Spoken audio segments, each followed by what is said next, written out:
નમસ્કાર, ગ્લોબલ એક્સપ્રેસમાં તમારું સ્વાગત છે। હું આપની સાથે ચેતન।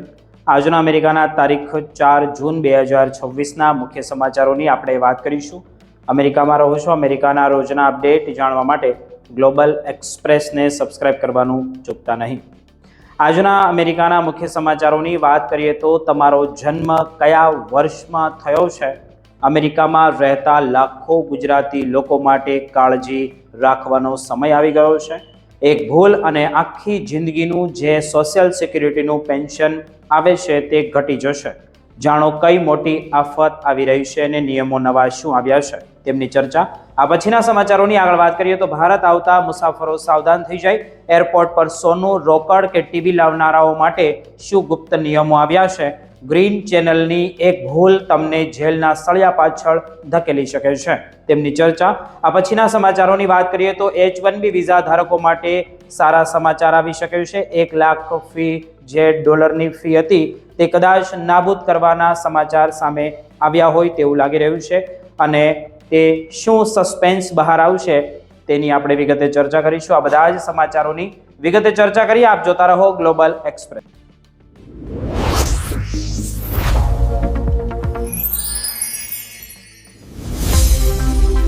અમેરિકામાં સોશિયલ સિક્યુરિટી લાભો મેળવતા લાખો ગુજરાતી અને ભારતીયો માટે એક મહત્વપૂર્ણ ચેતવણી સામે આવી છે। નિષ્ણાતોનું એવું કહેવું છે કે સોશિયલ સિક્યુરિટીના નિયમો દરેક વ્યક્તિ માટે એક સરખા નથી હોતા। વ્યક્તિ કયા વર્ષે જન્મી છે તેમના આધારે કુલ રિટાયરમેન્ટ એજ ક્લેમ કરવાની પદ્ધતિ અને કમાણીની મર્યાદા અને અન્ય ઘણા નિયમો બદલાઈ જાય છે। ઘણા લોકો આ નિયમોની સંપૂર્ણ માહિતી ન હોવાને કારણે દર મહિને ઓછું ભથ્થું મેળવી રહ્યા છે, તેમને ખબર જ નથી અથવા તો એવો નિર્ણય લઈને બેસે છે જેમને પછીથી બદલવાની તક તેમને મળતી જ નથી। સૌ પ્રથમ આપણે વાત કરીએ 1943 થી 1954 વચ્ચે જન્મેલા લોકોની। આ ગ્રુપના મોટાભાગના લોકો પહેલેથી જ સોશિયલ સિક્યુરિટીનો લાભ લઈ રહ્યા છે। તેમ છતાં ઘણા વિધવા અને વિધુર એવા હોઈ શકે છે જેઓ પોતાના રેકોર્ડના આધારે ભથ્થું મેળવે છે, જ્યારે તેમના સ્વર્ગસ્થ જીવનસાથીના રેકોર્ડ પરથી વધુ રકમ મેળવવાની શક્યતા હોય છે। નિષ્ણાતો સલાહ આપે છે કે જો અગાઉ બંને વિકલ્પોની સરખામણી ન કરવી હોય તો સોશિયલ સિક્યુરિટી ઓફિસમાં સંપર્ક કરીને તેની તપાસ કરવી જોઈએ। મિત્રો, આગળ આ ઉપરાંત આપણે મેડિકેરના જે IRMAA સર્જ ચાર્જને લઈએ તો પણ ઘણા લોકો વધારાના પ્રીમિયમ ચૂકવી રહ્યા છે અને જો ભૂતકાળમાં આવક વધુ હતી પરંતુ હાલમાં આવકમાં ઘટાડો થયો હોય તો SSA 44 ફોર્મ દ્વારા અપીલ કરીને રાહત મેળવી શકાય છે, તે શક્ય બને છે। હવે આપણે વાત કરીએ 1955 થી 1959 વચ્ચે જન્મેલા લોકોની। આ ગ્રુપ માટે કુલ રિટાયરમેન્ટ એજ દર વર્ષે પ્રમાણે અલગ હોય છે। 1955માં જન્મેલા લોકો માટે FRA 66 વર્ષ અને 2 મહિના છે, જ્યારે 1959માં જન્મેલા લોકો માટે 66 વર્ષ અને 10 મહિના છે। નિષ્ણાતો જણાવે છે કે જો કોઈ વ્યક્તિ 62 વર્ષની ઉંમરે સોશિયલ સિક્યુરિટી શરૂ કરે છે તો તેને જીવનભર માટે લગભગ 25% કરતાં વધુ ઘટાડો સહન કરવો પડી શકે છે। બીજી તરફ આપણે જોઈએ તો વ્યક્તિ FRA પછી પણ રાહ જુએ અને 70 વર્ષની ઉંમર પછી ક્લેમ ન કરે તો દર વર્ષે આશરે 8% વધારાનો લાભ મળતો રહે છે। આ ઉપરાંત અર્નિંગ સ્ટેટનો નિયમ એ પણ મહત્વનો છે કે જો વ્યક્તિ સોશિયલ સિક્યુરિટી સાથે નોકરી ચાલુ રાખે છે અને નક્કી કરેલી મર્યાદા કરતાં વધુ કમાણી કરે છે તો SSA કેટલીક રકમ અસ્થાયી રીતે રોકી શકે છે। 1960 થી 1965 વચ્ચે જન્મેલા લોકો માટે સ્થિતિ વધુ મહત્વની બની શકે છે। આ તમામ લોકો માટે કુલ રિટાયરમેન્ટ એજ 67 વર્ષની છે। જો આ ગ્રુપનો કોઈ વ્યક્તિ 62 વર્ષની ઉંમરે ક્લેમ કરે તો તેના માસિક ભથ્થામાં 30% સુધી કાયમી ઘટાડો થઈ શકે છે। આ ઘટાડો નિવૃત્તિના સમગ્ર સમયગાળા દરમિયાન અસર કરી શકે છે। આ ગ્રુપ માટે જે રેટ્રોએક્ટિવ પેમેન્ટનો વિકલ્પ પણ ઉપલબ્ધ છે, જેમાં FRA પછી ક્લેમ કરતી વખતે કેટલાક મહિનાઓની રકમ એક સાથે મળવાની તક તેમને મળી જતી હોય છે। જો કે તેના કારણે ભવિષ્યમાં માસિક લાભ થોડા ઘટાડા માટે હોઈ શકે। નિષ્ણાતો એવું કહી રહ્યા છે કે આ ગ્રુપના લોકોએ પોતાના કમાણીના રેકોર્ડની ચકાસણી માટે માય સોશિયલ સિક્યુરિટી એકાઉન્ટ બનાવી રાખવું જોઈએ અને 1966 કે ત્યારબાદ જન્મેલા લોકો માટે પણ મહત્વની સલાહ આપવામાં આવી રહી છે.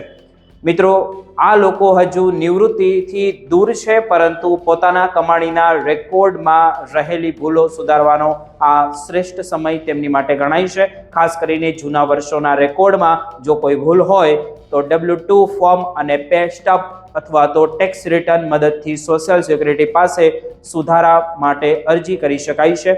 સમય જતાં આવા દસ્તાવેજો મેળવવા મુશ્કેલ બની શકે છે, તેથી વહેલી તકે કાર્યવાહી કરવી વધુને વધુ ફાયદાકારક તમારી માટે બની શકે છે. આ સમગ્ર માહિતીનો મુખ્ય સાર તો એ જ છે કે સોશિયલ સિક્યુરિટીનો દરેક નિયમ દરેક વ્યક્તિ માટે સમાન નથી હોતા. તમામ જન્મના જે વર્ષ મુજબના નિયમો સમજવા, તમામ લાભોની સમીક્ષા કરવા માટે અને કમાણીના રેકોર્ડની તપાસ કરવા જેવી બાબતો ભવિષ્યમાં હજારો ડોલરના લાભ કે નુકસાન વચ્ચે તફાવત તમારી માટે તે ઊભો કરી શકે છે. તેથી ઘણા નિષ્ણાતો તમામ લાભાર્થીઓને સલાહ આપી રહ્યા છે કે તેઓ સમયસર પોતાના રેકોર્ડની ચકાસણી કરે અને જરૂર હોય ત્યારે સોશિયલ સિક્યુરિટી એડમિનિસ્ટ્રેશનનો સંપર્ક કરીને યોગ્ય માર્ગદર્શન લઈ લે.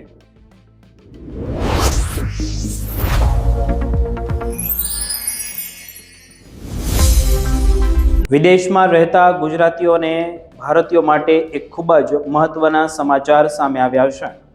જો તમે America, Canada, UK, Australia, Germany અથવા તો અન્ય કોઈ પણ દેશમાંથી ભારત આવવાની હવે તૈયારી કરી રહ્યા છો, સાથે એવી વસ્તુ લાવવાના છો, તો એરપોર્ટ પર સોનું, રોકડ રકમ, ઇલેક્ટ્રોનિક અને અન્ય કિંમતી વસ્તુઓ અંગેના કસ્ટમ નિયમો જાણવા ખૂબ જરૂરી છે. જૂન 2026થી નિયમો એકદમ બદલાઈ ગયા છે. નિયમોની પૂરતી જાણકારી ન હોવાને કારણે અનેક મુસાફરોને એરપોર્ટ પર દંડ, સામાન જપ્ત થવાની કાર્યવાહી અથવા તો કાનૂની મુશ્કેલીઓનો સામનો કરવો પડી શકે છે. ભારત સરકારના કસ્ટમ એક્ટ 1962 અને central board of indirect taxes and custom દ્વારા આ નિયમો નક્કી કરવામાં આવ્યા છે. સૌ પ્રથમ વાત કરીએ તો સોનાની જો કોઈ ભારતીય મુસાફર 1 વર્ષથી વધુ સમયથી વિદેશમાં રહેતો હોય તો પુરુષ મુસાફર માટે 20 ગ્રામ સુધીનું સોનાની દાગીના જેની કિંમત 50,000 રૂપિયાથી વધુ ન હોય ડ્યુટી ફ્રી લાવી શકે છે, જ્યારે મહિલા મુસાફર 40 ગ્રામ સુધીના સોનાના દાગીના જેમની કિંમત 1 લાખ રૂપિયા સુધીની હોય તે ડ્યુટી ફ્રી લાવી શકે છે. જો કે આ છૂટછાટ માત્ર વ્યક્તિગત ઉપયોગના દાગીના માટે જ છે.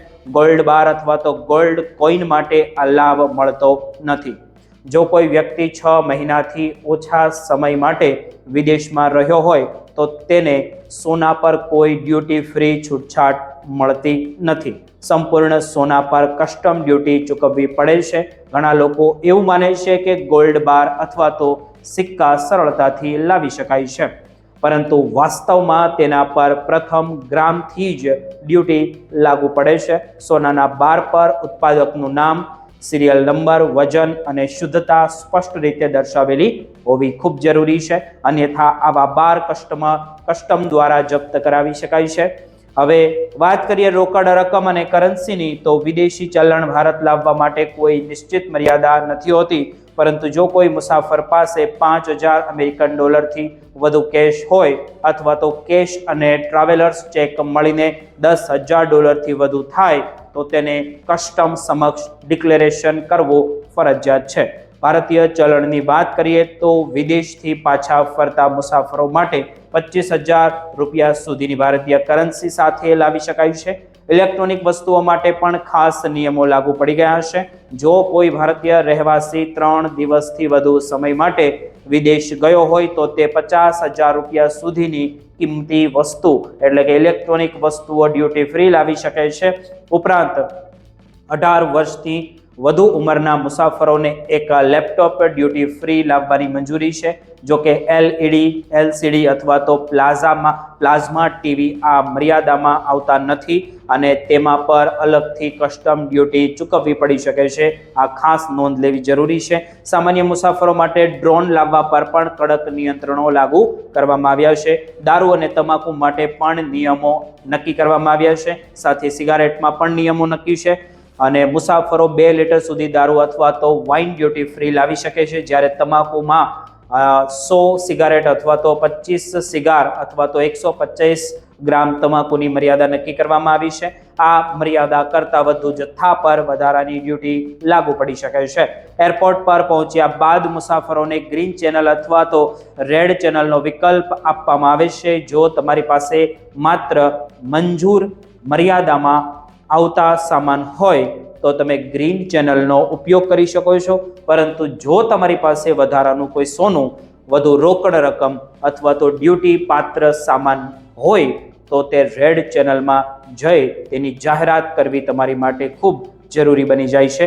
ગ્રીન ચેનલમાંથી માહિતી છુપાવીને પસાર થવાનો પ્રયાસ કરનાર મુસાફરો માટે કડક કાર્યવાહી થઈ શકે છે.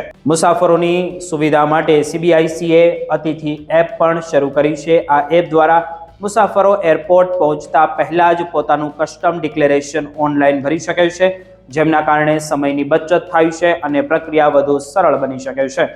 તેથી જો તમે ટૂંક સમયમાં ભારત આવવાની યોજના બનાવી રહ્યા હોય અમેરિકાથી કે કોઈ પણ દેશથી, તો ખરીદીની તમામ રસીદો, સોનાના શુદ્ધતાના પ્રમાણપત્રો અને જરૂરી દસ્તાવેજો સાથે રાખવાનું તમારે ભૂલવાનું નથી.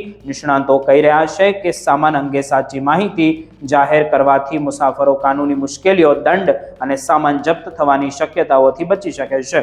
મુસાફરી કરતા પહેલા તાજેતરના નિયમોની સત્તાવાર માહિતી તપાસવી પણ એટલી જ જરૂરી છે, કારણ કે કસ્ટમના નિયમો અને ડ્યુટીના દરોમાં સમયાંતરે ફેરફારો થતા રહે છે. તે તમારે જાણવા ખૂબ જરૂરી છે. કોઈ નવા ફેરફારો આવશે તો અમે તમને આ ચેનલ ઉપર જણાવતા રહીશું.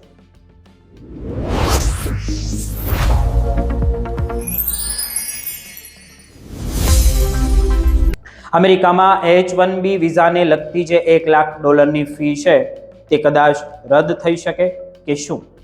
તેમના સમાચાર સામે આવ્યા છે. અમેરિકામાં H-1B વિઝાને લઈને એક મોટા ફેરફારોનું ચર્ચાનું કેન્દ્ર બન્યું છે. અત્યાર સુધી H-1B વિઝા માટે લોટરી સિસ્ટમ, પસંદગીની સંભાવના અને એપ્રુવલ રેટ જેવા મુદ્દાઓ ચર્ચામાં રહેતા હતા, પરંતુ હવે એક નવી અને ભારે ફી સમગ્ર ઇમિગ્રેશન સિસ્ટમને અસર કરી રહી છે. તે છે $1 લાખ ફી. 21 સપ્ટેમ્બર 2025થી અમલમાં આવેલા આ નવા નિયમ હેઠળ કોઈ પણ અમેરિકન કંપનીએ વિદેશી કર્મચારી માટે H-1B વિઝા પિટિશન ફાઇલ કરતી હોય તો તેને પ્રતિ અરજી $1 લાખ ફી ચૂકવવી પડે છે. આ નિર્ણયથી ખાસ કરીને ભારતીય પ્રોફેશનલ જે છે, IT પ્રોફેશનલ અને અમેરિકામાં નોકરી મેળવતા ઈચ્છતા હજારો વિદેશી કર્મચારીઓ પર સીધી ડાયરેક્ટ અસર પડી રહી હોય તેવું દેખાઈ રહ્યું છે. અને તાજેતરમાં સેનેટ એપ્રિએટિવ સબ મિટિંગમાં જોઈએ તો તેમાં યોજાયેલી મહત્વપૂર્ણ સુનાવણી દરમિયાન ડિપાર્ટમેન્ટ ઓફ હોમલેન્ડ સિક્યુરિટીના secretary Markwayne Mullin H-1B visa season 2027ના કેટલાક મહત્વપૂર્ણ આંકડાઓ રજૂ કર્યા હતા. તેમના જણાવ્યા મુજબ આ વર્ષે H-1B માટે કુલ અંદાજે 2,86,000 અરજીઓ પ્રાપ્ત થઈ હતી. આશ્ચર્યજનક રીતે તેમાંના 2 લાખથી વધુ અરજદારો અથવા તેમના જે એમ્પ્લોયર $1 લાખ ફી ચૂકવી દીધી હતી. અને DSHનું એવું કહેવું છે કે ફી ચૂકવનારાઓ માટે પ્રતિક્રિયા જોઈએ તો વધુ ઝડપી આગળ વધી હોય તેવું લાગી રહ્યું છે, જેમના કારણે ઘણી કંપનીઓએ વધારાના ખર્ચ છતાં આ વિકલ્પ પસંદ કર્યો છે. જો કે આ નવી ફીનો સૌથી વધુ વિરોધ હેલ્થકેર સેક્ટરમાંથી સામે આવ્યો છે. અને અમેરિકાની અનેક હોસ્પિટલ્સ અને મેડિકલ સંસ્થાઓનું એવું કહેવું છે કે પહેલેથી જ ડોક્ટરો, નર્સો અને જે અન્ય હેલ્થકેર પ્રોફેશનલની અછત છે. આવી સ્થિતિમાં વિદેશી કર્મચારીઓને અમેરિકામાં લાવવા માટે $1 લાખ વધારાની ફી ચૂકવવી ઘણા સંસ્થાઓ માટે મુશ્કેલ બની શકે છે. હવે આ મુદ્દો લગભગ 100 કાયદા નિર્માતાઓએ મળીને એક દ્વિપક્ષી પત્ર લખ્યો હતો અને હેલ્થકેર વર્કર્સ માટે ફીમાં મુક્તિ આપવાની માંગ કરી હતી. આ માંગને અમેરિકન હોસ્પિટલ એસોસિએશનનું પણ સમર્થન મળ્યું હતું અને DHSએ સ્પષ્ટ કહ્યું છે કે આ ફીમાં મુક્તિ મેળવવાનો વિકલ્પ ઉપલબ્ધ છે, પરંતુ તે સામાન્ય પ્રક્રિયા નથી.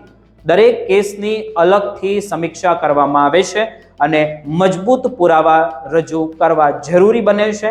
સૌ પ્રથમ શરત તો એ છે કે વિદેશી કર્મચારીઓની હાજરી અમેરિકાના રાષ્ટ્રપતિ હિત માટે અત્યંત જરૂરી હોવી જોઈએ. બીજી શરત મુજબ જોઈએ તો તે વ્યક્તિ અમેરિકાની સુરક્ષા અને કલ્યાણ માટે કોઈ યોજના ઊભી કરતું હોય અથવા તો જોખમ ઊભું ન કરતી હોવી જોઈએ. ત્રીજી શરત એ છે કે તે ચોક્કસ નોકરી માટે યોગ્ય અમેરિકન કર્મચારી ઉપલબ્ધ ન હોવા જોઈએ. અને આ તમામ બાબતોનું મૂલ્યાંકન કર્યા બાદ જ મુક્તિ અંગે નિર્ણય લેવામાં આવશે. પરંતુ સેનેટ હાયરિંગમાં એ પણ ખુલાસો થયો કે મુક્તિ મેળવવાનો રસ્તો સરળ નથી રહ્યો. આશરે 80,000 લોકોએ આ વૈકલ્પિક માર્ગ અપનાવવાનો પ્રયાસ કર્યો હતો. તેમ છતાં આવા કેસની સમીક્ષા પૂર્ણ થવામાં આશરે 7 મહિના જેટલો સમય લાગી રહ્યો છે. એટલે કે ઝડપી નિર્ણય મેળવવાની આશા રાખનારાઓ માટે આ માર્ગ ખૂબ જ પડકારજનક બની શકે છે. અને નવી ફીના અમલ બાદ યુએસસીઆઈએસના આંકડાઓમાં પણ મોટો ફેરફાર જોઈએ તો નોંધાઈ ગયો છે. યોગ્ય રીતે સબમિટ થયેલા H1B રજિસ્ટ્રેશનમાં લગભગ 38.5% જે ઘટાડો જોવા મળ્યો છે અને ગયા વર્ષે 3,83,981 રજિસ્ટ્રેશન થયા હતા, જ્યારે આ વર્ષે આ સંખ્યા ઘટીને 2,11,600 રહી ગઈ છે ઊભી. બીજી તરફ પસંદ થયેલા ઉમેદવારોમાં યુએસ માસ્ટર ડિગ્રી અથવા તો તેનાથી વધુ લાયકાત ધરાવતા લોકોનો હિસ્સો વધીને 71.5% થયો છે. સાથે જ સૌથી નીચી વેતન શ્રેણીમાં આવતા ઉમેદવારોનો હિસ્સો ઘટીને માત્ર 17.7% રહી ગયો છે. ભારતીય પ્રોફેશનલ માટે આ સમગ્ર ઘટનાક્રમમાંથી સૌથી મહત્વનો સંદેશ એ છે કે $1,00,000 ફી હવે H1B પ્રક્રિયાનો સામાન્ય ભાગ બની ગઈ છે, જ્યારે મુક્તિ મેળવવી એક દુર્લભ અપવાદ સમાન છે. તેથી અમેરિકામાં નોકરીનું આયોજન કરતા ઉમેદવારો અને એમ્પ્લોયર્સ ખર્ચ, સમય અને પાત્રતાના તમામ પાસાઓને ધ્યાનમાં રાખીને જ આગળ વધવું તેમની માટે જરૂરી બની ગયું છે. નિષ્ણાંતોનું માનવું છે કે આ નવા નિયમો આગામી વર્ષોમાં H1B સિસ્ટમને વધુ સ્પર્ધાત્મક અને વધુ પસંદગીયુક્ત બનાવી શકે છે. તમારું નીચે શું કહેવું છે તે કોમેન્ટ કરીને જરૂર જણાવજો.